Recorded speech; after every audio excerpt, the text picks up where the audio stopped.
Welcome to Science with Soul. I'm Dr. Lottie Valentine and the host of this podcast.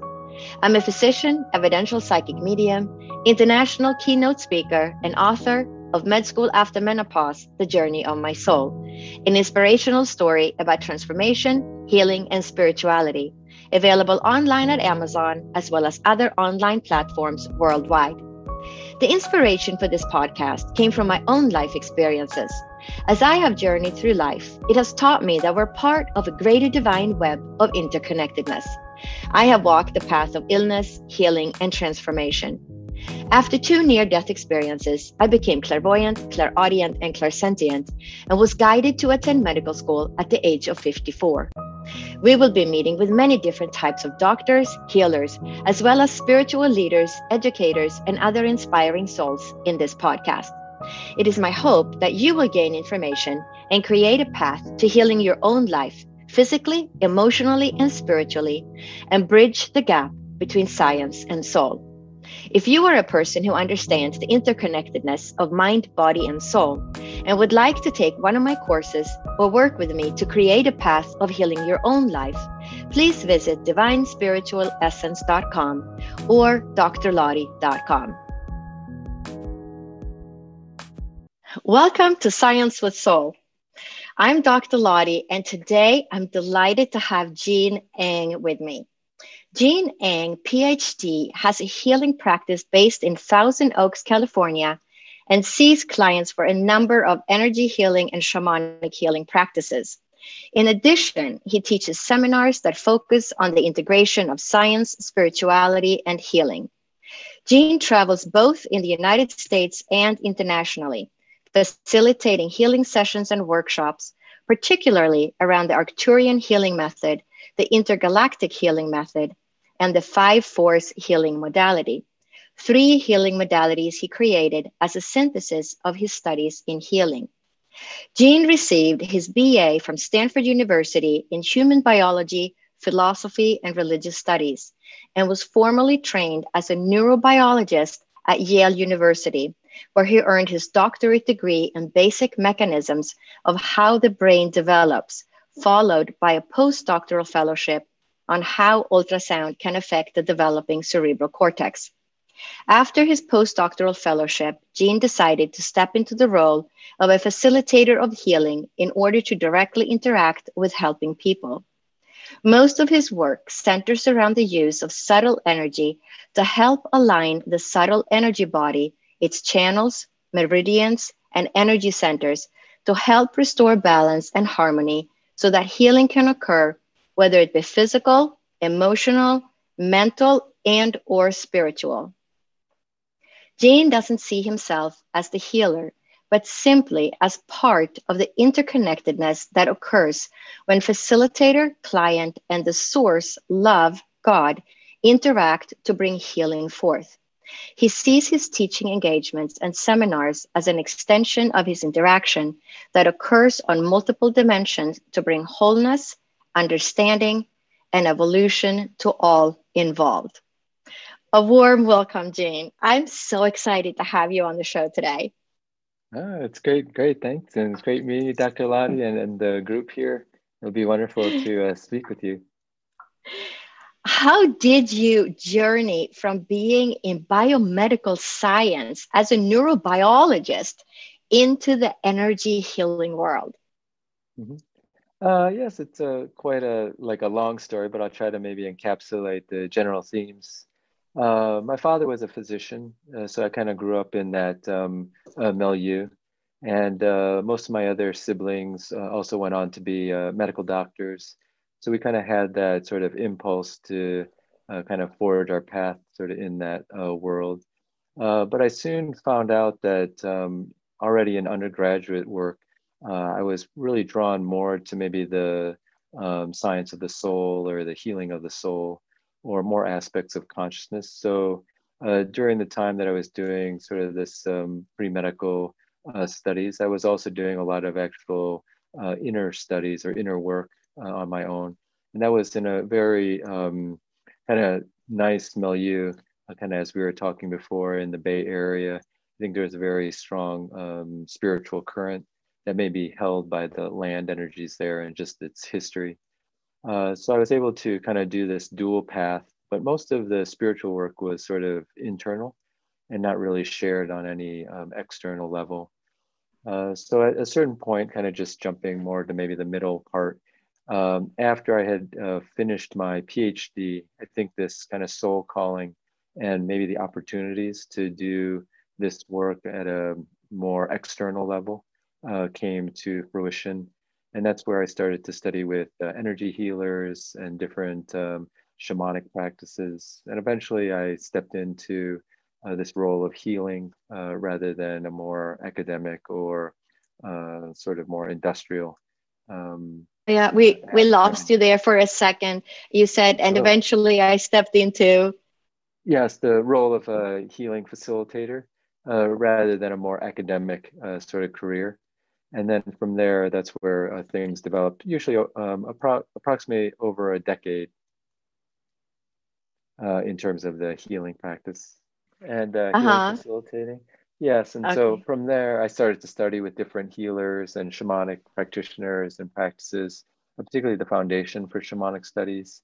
And Mhm. then over about a decade to 15 years, that's been kind of this practice and basic evolution of these different healing modalities that have kind of come to fruition. So, how did you get into Arcturian Healing Method, and what is that? What is Arcturian Healing Method? Yes. I think it's a little bit more on the avant-garde side, to use maybe a, a nice phrase, of even the healing world, the energy healing world. I usually look at it maybe from a more shamanic perspective, and that might be helpful also to the audience. But in general, like in terms of shamanism, the idea is, or one definition is that the practitioner is bringing through healing through their connections to spiritual beings or helping allies or spirits, and whether that be soul healing all the way down to energetic or physical healing. And so I see the Arcturians. Arcturus is actually a physical star, but the way I view the Arcturians are spiritual beings that are linked to that physical star, but more from an energetic or astral level. And they're seen by me as more like helping guides or helping spirits in the shamanic sense.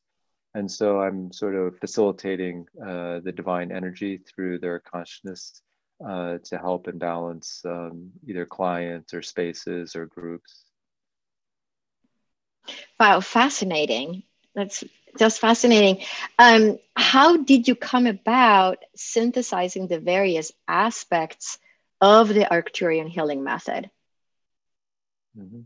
Yeah, well, actually, it is a little bit of a journey, just as most people might kind of identify, even just in our current worldview, and I think more uh, scientific-based education. It's difficult even unless you have your own experiences or are also doing maybe an alternative or complementary study to see like the spiritual world as real as the physical world. Currently, I would say philosophically, we're more in what's called scientific materialism, where the physical world is predominant. So, and I was deeply, I guess, entrenched in that worldview, at least from an educational point of view, maybe not from a personal point of view, particularly when I was in doing my graduate work. So there may be a couple of points that might be relevant to people's own spiritual path.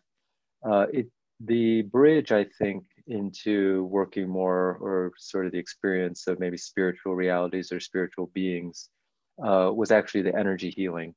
So I think from a more three-dimensional or what I call a physical oriented view, it's easier to have experiences of like a non-physical reality through what is currently called like energy work or energy medicine. And you don't have to necessarily accept the fact that there are spiritual beings who are independent of your own brain or your own consciousness. But you start to have, like my main experience, I think, was when we started to learn distance healing, which is basically the ability to transfer like subtle energies, chi or prana, to someone who's not physically present to their energy field that might be at a distance. And those kind of real experiences that something was actually happening helped open up not just my cognitive worldview, that there's other dimensional spaces that are just as real as the physical dimension, but more from an experiential point of view. There's some other points, but maybe I'll just stop there, see if there's any other questions to unpack that.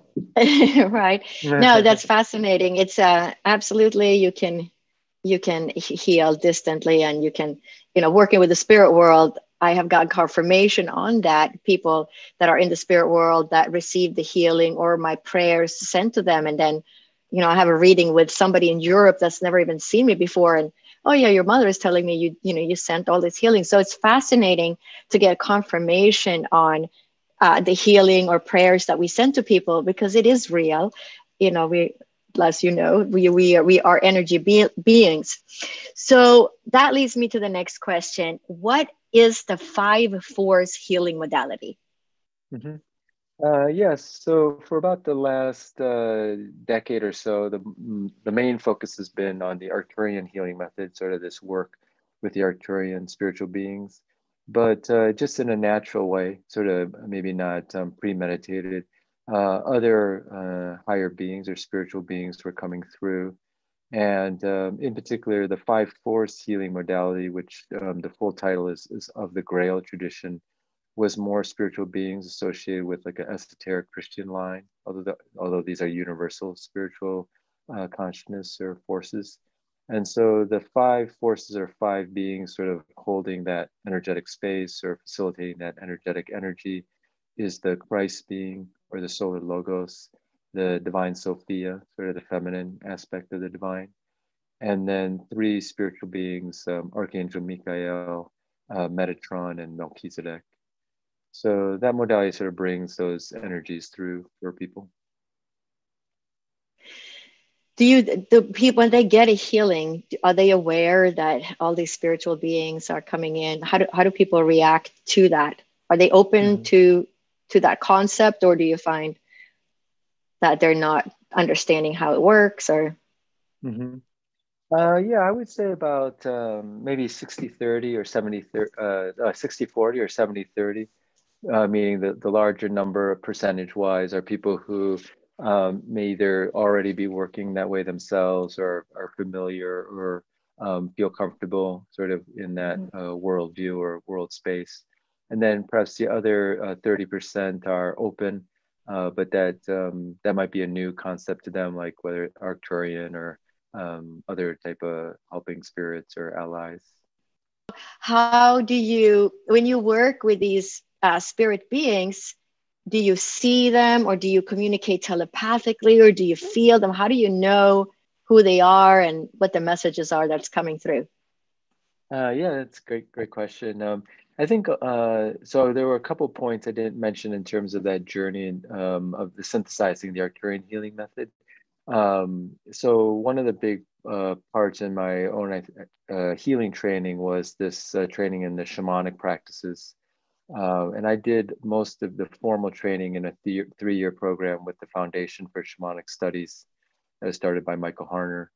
But kind of in that training, particularly with shamanic journeying, I think that was where I learned sort of the capacity to how I would sense different spiritual consciousness or beings. And so for me, it's less visual, although sometimes I will see images, and more, I would say, a mind to mind or mental transmission, communication. And I think the comfortableness and then the trusting of this kind of spiritual communication, yeah, occurred over this kind of like last 10 years. So it's just sort of increases. Do you get better at communicating as time goes on, or? Yeah, actually, I remember one of my instructors saying usually the training is learning to trust. Trust your helping spirits. That's actually, so I think it's Right. more just trusting the process. So what is the content of the latest level of 5-force healing modality on divine numbers? Mm-hmm. Yes, so there's basically of those 3 modalities I was you kind of mentioned. the Arcturian Healing Method, the InterGalactics, and the Five Force Healing. The Five Force Healing is the latest one, or the one that's just being kind of maybe coming through. And the first level was just establishing different healing energies or connections to those five spiritual beings. And this next level, which was just sort of downloaded or received, that's coming out in May, is on what's called the divine numbers. So many people might be interested or have been studying numbers in an esoteric way. Of course, now what was maybe 500 years ago esoteric knowledge in terms of numbers is now what we learn probably in grade school with geometry and so forth, and calculus. But this more aspect of perhaps how numbers carry universal vibrations, and how you can use those to affect different vibratory spaces in this context and healing. That's the main theme in terms of this next training.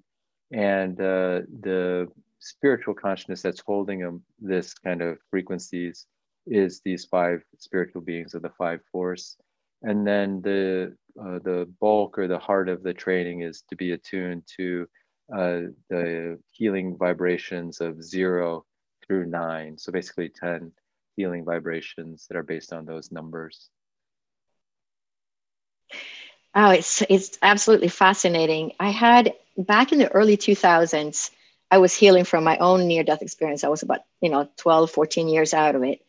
And I was reading so many books. I had stacks of books next to my bed, and I kept borrowing bags of books from the San Francisco Public Library. And I was very fascinated about the frequencies and the frequencies of, the time and frequencies and how we heal. And I was so excited. I ran over to my neighbor's house and I said, I get it.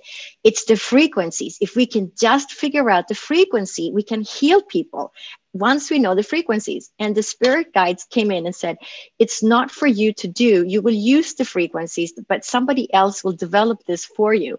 And it's almost like I'm sitting in front of you today and listening to all the frequencies that you've developed. So it's just, to me, it's just fascinating, because it's almost like that message. I received that message so many years ago. And now I'm sitting here talking to you who is developing the healing frequencies. So just fascinating. So what are various meditation practices people can learn to help themselves during these intense times on the planet? Yeah. So I like to make things very practical for I guess people in these different interactions, and of course classes and just meetings.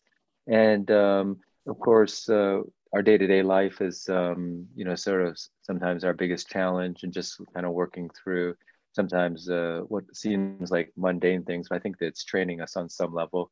And you could call it the stress of living. And now, because of the COVID pandemic, I think we are all going through a global shift, and we're kind of sort of deep, or at least almost a year through that in linear time.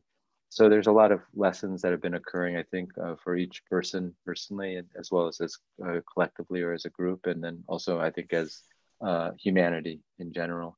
One of the things I think just my perspective is it's brought kind of humanity closer together, just the interconnectedness of countries, perhaps biologically, just to know that biologically that we're so interconnected. So these practices, I think, are a way to connect to that sort of global, almost like information consciousness field. And one of them, you could call it a meditation, but there's different centers in your energy field or energy body that are linked to your physical body that you can focus on. And if we have the space at the time, we could do like a short 5-minute one. But this area right in between the eyebrows, people who've probably have studied different energy work, or people are new to that, they usually call that the third eye or the ajna center. And this particular energy center that's anchored to that physical location sort of helps control all the other chakras. So when it's just a quick technique, if things are getting kind of like haywire in your physical life right at that moment, sometimes we naturally do this. We'll like start to ponder and go like that. But that's actually this is actually a mudra formally, And that's actually the energy center you would want to activate because it controls all the other centers. So you actually put your three fingers together like that. You just actually just touch your, so let's say things are very stressful, like acutely, then you just put these three points there. And what happens is the chi flows through these two energy, your fingers, and will energize the ajna. You just, and then just breathe deeply for three deep breaths because it makes the chi come out of your fingers or your whole energy body much stronger. So you energize that chakra, and that will align you and calm you down and make you very centered very quickly. How does a multidimensional model of ourselves and our health help us to practically navigate now in these times? Mm-hmm. Yes, I think people are naturally developing this way, particularly younger generations and particularly children are being born. Like you said, I think that's a great point is that we were all born with these natural, you could even call it clairvoyant abilities. I think they're just natural sensing abilities. And then depending on the milieu that you're born into, either those are cultivated or accepted, or they may be closed down. And what I was saying in kind of more modern cultures where the strong predominance of education or the framework is what I was calling scientific materialism, some of those gifts may not have been acknowledged, like whether it was talking to a helping friend or reading someone's like energy field as a child. You may see, you may already know what your parents are thinking or what, and that's very, may perhaps embarrassing to adults. And so they may have closed that Right. down. So I think, but now people are from adults to children to teenagers are much more clairvoyant, much more naturally. They may not use those terms.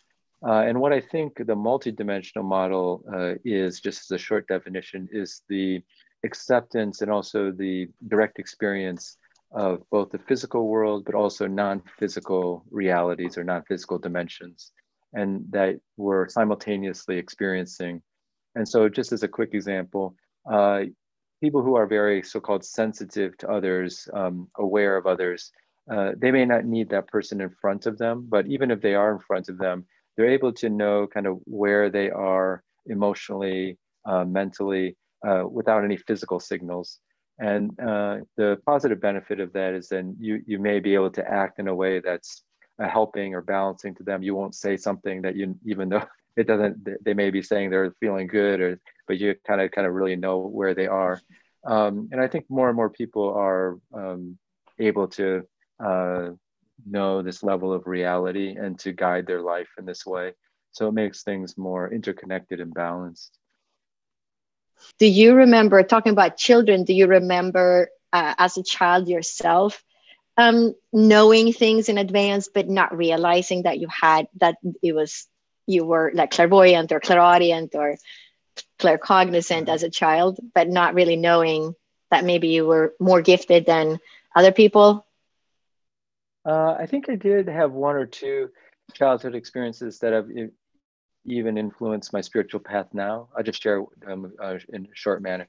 One is I remember coming to consciousness, like that process in this life. And it felt very much like waking up from a dream.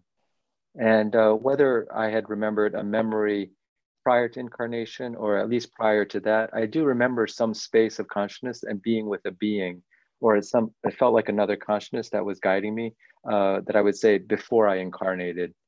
So what's interesting is I have like a strong interest in Tibetan Buddhism. And if people study some of their like higher practices or just interesting practices on dream yoga and sleep yoga, they actually have an entire framework where our consciousness from dying to the in-between lifetime to incarnating is very similar to the same states of consciousness as falling asleep, dreaming, and then waking up from your sleep state. And I kind of experienced that, I guess you could say, in this coming into this life. So it was a very helpful model for me. What does it mean to work with spiritual beings in health and spirituality? Mm-hmm. Yes, I just remember like from another interview from Michael Harner, who was the person who started that training that I did in shamanism, that if you have lived, he said, which was just something I remember, that if you have lived to an adult age in this modern life, you've actually been guided a lot by your helping spirits. Whether you have a three-dimensional model of the world or a spiritual dimensional model of the world, because of all the challenges it takes to navigate that whole process. So what I think is happening is that, like you said, depending on our worldview or view of reality, there are spiritual forces, or I'd call them like guides, that are helping us. Maybe they're nudging us in certain ways, or even in very dangerous so-called situations that wouldn't follow our fate pattern. They may even like really direct us otherwise. Just always still respecting our free will is my perception. But if a person doesn't have a spiritual, like let's say a multidimensional worldview, or a worldview that could account for that, what it feels like is that like I made those that I made that decision, like that thought came from me, when in fact it could have been like just part of our consciousness that was suggested by a spiritual consciousness. Once I think you have maybe an like a more multidimensional worldview that could encompass that possibility of spiritual beings or spiritual guides, then you could consciously start interacting with them through different techniques, whether it's meditation or journeying or journaling, or there's a host of ones that we probably could mention, and then you can receive that message more clearly. It's a bit like having a friend who you don't know is there, and they're just always maybe in your dreams saying something, and then finally realize and acknowledge them, and then you can have like a Zoom conversation with them and exchange a lot of information. Yeah, no, absolutely. So, does this model of spiritual reality and spiritual beings fit in to this modern age? Mhm. Yes, I think because the modern age is becoming more complex, and kind of thought that I was having, just because we're utilizing this right now, is as technology increases, like we are saying, maybe half the world on Zoom or some form of it Right. now. What it's actually doing is this is like an astral interaction, because even though I'm seeing your image and you're seeing mine, there's actually nothing really of me or you on that screen. It's actually a way to connect to our astral, what we call emotional mental body. And so as we're doing that more and more with technology, we're also realizing that we are also connected that way, even when the technology isn't there. And so I think it's helping us in some ways come to this interconnectedness of life that is not on the physical, it's actually on these interdimensional planes. So I think as we're moving forward rapidly, both because of technology and because of the events that are just occurring naturally on the planet, a more multi-dimensional model will perhaps naturally occur, or people will seek something out more than just the physical world being the only real reality, more just to cope, or they may find it more practical and beneficial to have a multi-dimensional model. Yeah, absolutely. I think you're right about the multidimensional, and it's fascinating what you talked about the technology and how that can help us because, like you said, I'm not on the screen, but you're still seeing me, and how we are connected through time and space. And it's fascinating how to think about that. It was such a good analogy that we do see each other, we hear each other on the cell phone, but we can, we're still connected. So, how can people connect with the Arcturians in their healing or meditation practices? Mhm. Yeah, the technique itself, if you recall the technique, is very simple, but like based on our discussion, the ability to get to that acceptance of the technique that's where the long haul is. So by the time that you feel that, so the technique would be, if you're in a meditation, or if you do healing, all you need to do is ask that before it starts, that the Arcturians be present, or that you'd like their healing energy to come through. And then you may, in the first couple of times you do this, Right after that moment, if you're just still or aware for 30 seconds to maybe a minute or two, you may feel, however a person feels, energy or spiritual consciousness, a vibration come in, and then you'll begin to kind of associate that vibration or that energy signature with them. But it's that invitation that's very important, because they won't come in because they respect our free will without the invitation. And then just to kind of conclude with what I was saying, or follow up with that. So, but for a person to get to the point where they would invite a non-physical being, particularly let's say the Arcturians, that's the long, that's That's the long that's the haul. journey. That's the journey. Right. And then once they get there, then, things like the doors just open up automatically. Yeah, I remember, my own journey, it takes time, but it's like we said in the beginning, once you have the trust, once you start trusting it. And I think that comes for me. I needed a lot of evidence because I'm so scientific. I wanted proof. I wanted evidence that, what I was hearing or seeing was actually true.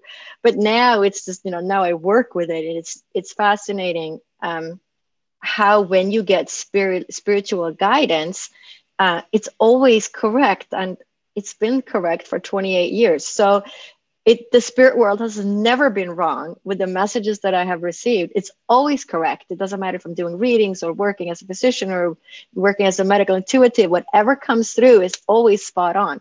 And, I hope that the listeners, listening to all your work with healing frequency, that it will help them to, start listening and connect with the Arcturians for their own healing. So you mentioned that if we had time for a short meditation, like a 5 minute. Yeah. Do you want to go ahead and Sure. and do that? Yeah. This Okay. meditation, I think people might find this practical and helpful, because I think people are, like you said, whether they're kind of already deeply in their own practices of this, or they're, sort of just learning about it, or if they're completely new. This ability to be more sensitive to what I call subtle vibrations, people might call it clairvoyance or inner sensing, can be developed, like regardless of where you are. And this short meditation, not only does it bring sort of this mindfulness, which is kind of occurring right now, the mindfulness revolution, like ability to concentrate or calm down, but it will develop this skill of being more sensitive to what I call inner frequencies or inner vibrations, like auric fields, or just intuition, like where a person's at, another person's at. So what we're going to do is put our awareness this time for a sustained period of time, not with our fingers though, just with our attention. You can put it in various places. This third eye is actually a tunnel. So I was pointing out the area that was in front, like here in between the eyebrows, but it's actually an energetic like channel or tunnel that would be going from the in between the eyebrows to the back of the head, and about the size of like a silver dollar in terms of the radius, or a coin. And so it's like a tunnel. And so you can put your awareness anywhere in that tunnel to develop this third eye area. Sometimes they call it the third eye tunnel. Or if you just wanted to choose possible sites, you can either put it right in the front, in between the eyebrows, or right in the center of the head, which would kind of be where it goes through the tunnel. The center of the head would go right through the tunnel. And then we'll just keep our awareness there we'll keep this to maybe 2 or 3 minutes. And people, if they did this practice, can keep it that short, or you can always extend it to like 5, 10 minutes or 15 minutes, depending on your time. So we'll just do that for now, and then I'll say a couple words after that. All right. Okay. So how long do you want people to I'll concentrate on it?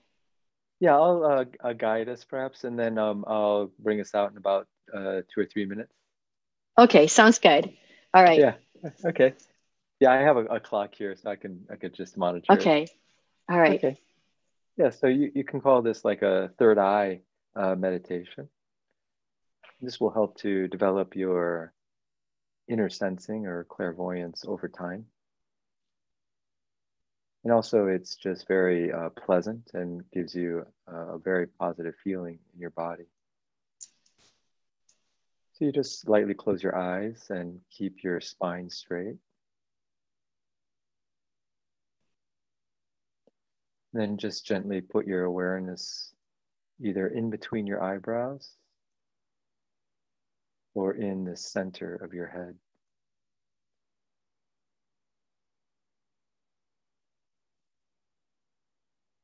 It doesn't matter what you're thinking or feeling, you just let those happen naturally. They're actually helpful to the meditation.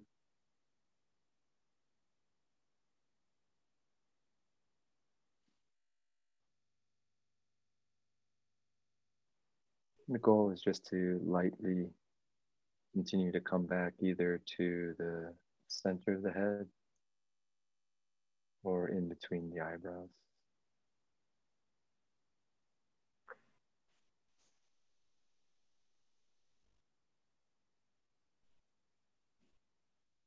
There's no wrong or right. Everything is actually right, whatever you're experiencing.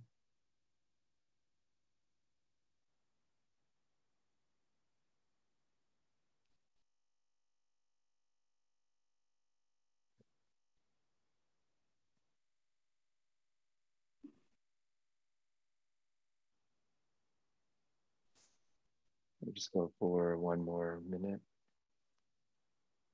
If your mind moves anywhere else, you can just gently bring it back to your chosen location.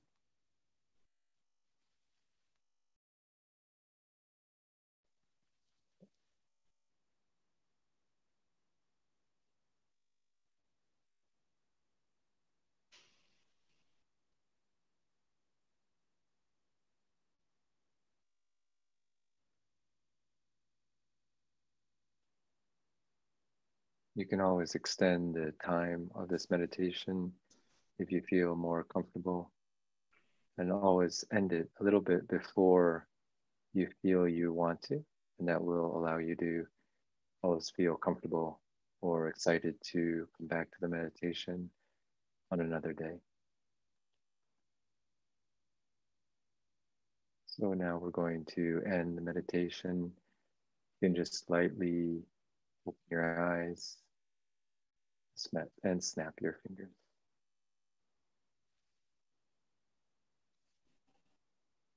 Yeah, that was great.